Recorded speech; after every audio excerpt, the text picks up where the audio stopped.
Selangor FC kecewa apabila diikat Sabah FC 2 hingga 2 dalam aksi separuh akhir pertama Piala FA. Selangor memburu kemenangan sebagai tonik semangat selepas tersingkir dalam saingan ACL 2. Perjuangan Selangor dalam ACL 2 musnah apabila pasukan itu tewas 3 hingga 2 kepada Persib Bandung. Ajdin Mujajik terus menjadi sandaran gol pengendali Sabah, Jean Paul Demaraini. Faisal Halim kembali mengetuai cabaran merah kuning. Separuh masa pertama menyaksikan Selangor menyangka telah membuka tirai jaringan menerusi Alvin Fortes pada minit ke-8.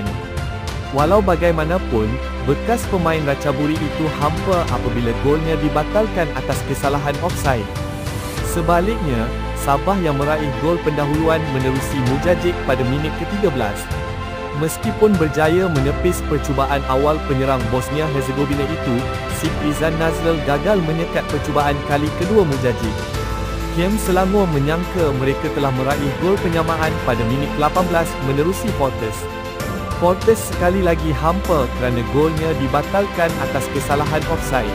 Selangor berusaha mencari gol penyamaan tetapi keputusan 1-0 kekal sehingga rehat separuh masa. Bersambung selepas rehat, Merah Kuning berusaha menembusi gawang Sabah yang dikawal Damin Lim tetapi tidak berhasil. Situasi ini mendorong pengendali interim Selangor, Christoph Gamel memasukkan Fazli Mazlan dan William Lira untuk mengubah momentum perlawanan. Kemasukan Fazli membuahkan hasil apabila mencipta gol penyamaan pada minit ke-64. Bola hantaran beliau terkena Peha dan Ingham sebelum menerjah jaring. Gol tersebut memberi keyakinan Selangor untuk memburu gol kemenangan di Stadium Likas. Hasilnya, Noowerland menanduk hantaran Faisal untuk gol kedua Selangor pada minit ke-80.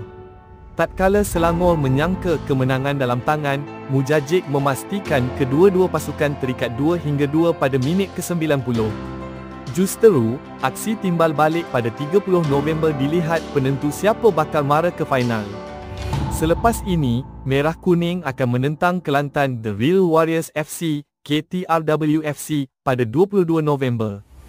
Sabah pula akan menentang Penang FC pada 23 November.